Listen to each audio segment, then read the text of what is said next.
Lama gak kelihatan di layar kaca, Kalina Oktarani ternyata lagi sibuk bisnis. Bukan bisnis berlian ataupun bisnis properti, melainkan mantan istri Deddy Corbuzier ini memilih bisnis kuliner sederhana, yakni jualan es teler di pinggir jalan, tepatnya di Pamulang, Tangerang Selatan. Namun entah meniru atau bukan, Kalina jualan es sambil siaran langsung di TikTok persis kayak Pinkan Mambo. Dan benar saja, gegara siaran langsung tersebut, es teler milik Kalina pun auto laris manis. Hai pemirsa, saya Kalina Oktarani. Selamat datang di booth es teler Sultan Mama Kalina. Nih, aku lagi melayani ibu. Ibu siapa, Bu? Iin. Ibu Iin. Ibu Iin tadi pesanannya apa? Ini es apa yang original? Karena ngelihat ini live-nya Mbak Kalina di TikTok pas hari ketiga. Ngiler banget ini, makanya buru-buru pengen buru-buru sampai rumah. Sebenarnya aku nggak lagi yang sengaja pengen promosi lewat TikTok awalnya ya.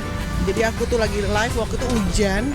Pas lagi hujan gitu, ngapain ya, mendingan aku coba itu aja deh, live gitu di sini. Ternyata besoknya banyak yang datang, alhamdulillah banget gitu loh. Terus udah gitu, ya kan sekarang salah satu ibu datang ke sini karena ngeliat dari live aku. Dan ini seminggu, aku baru seminggu di sini. Alhamdulillah banget, udah ada pelanggan, udah yang balik lagi gitu.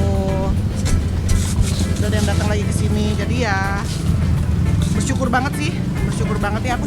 Aku sekarang kayak olahraga loh. Setiap ini squat diri, duduk diri, jongkok. Menariknya, meski cuma jadi pedagang pinggir jalan, Kalina terlihat happy banget. Kalina bahkan hanya memakai kaos sederhana dan juga make up yang super duper tipis ketika berada di booth-nya. Penampilannya biasa mewah bak model seketika hilang dan berganti menjadi pedagang es. Lantas, tak gengsikah Kalina ketika harus berubah profesi dari seleb jadi pedagang es? Kita kenapa harus gengsi? Kita jualan halal, kita yang ngapain malu juga.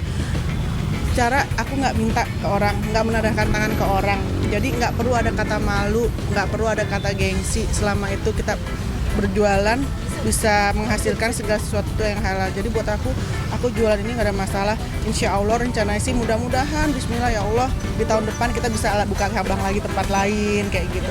Harganya promosi sampai besok, paling murah 12.000, paling mahal di 18.000. Kalau misalkan udah harga normal di 13.500 sampai 19.500. Well, wajar kalau Kalina happy banget jadi pedagang es. Uang modal untuk membuat booth es teler tersebut ternyata pemberian dari putra sematawayangnya, Aska Corbuzier. Kalina mengaku bangga hingga menangis lantaran terharu mendapat hadiah spesial dari putra kesayangannya. Tiba-tiba anakku bilang ini, Mama, Aska minta nomor rekening Mama gitu. Terus buat apa? Aska mau kasih ke Mama. Mau kasih buat apa? Enggak. Bukti salah satu tanggung jawab Aska untuk Mama. Aku bilang nggak perlu, Mama masih ada gitu.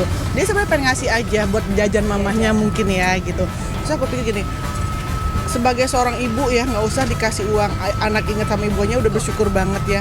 Terus pas tiba-tiba dia mau kasih uang kayak gitu, dia maksa aku sampai akhirnya aku kasih nomor rekening aku. Ternyata dia bener transfer dan itu bikin aku nangis banget. Yang akhirnya aku pikir gini, aku nggak mau menggunakan uang dari anak aku itu untuk kayak aku jajan, buat belanja, buat apa. Udah aku gunakan uang dari anak aku untuk aku akhirnya aku bikin ini.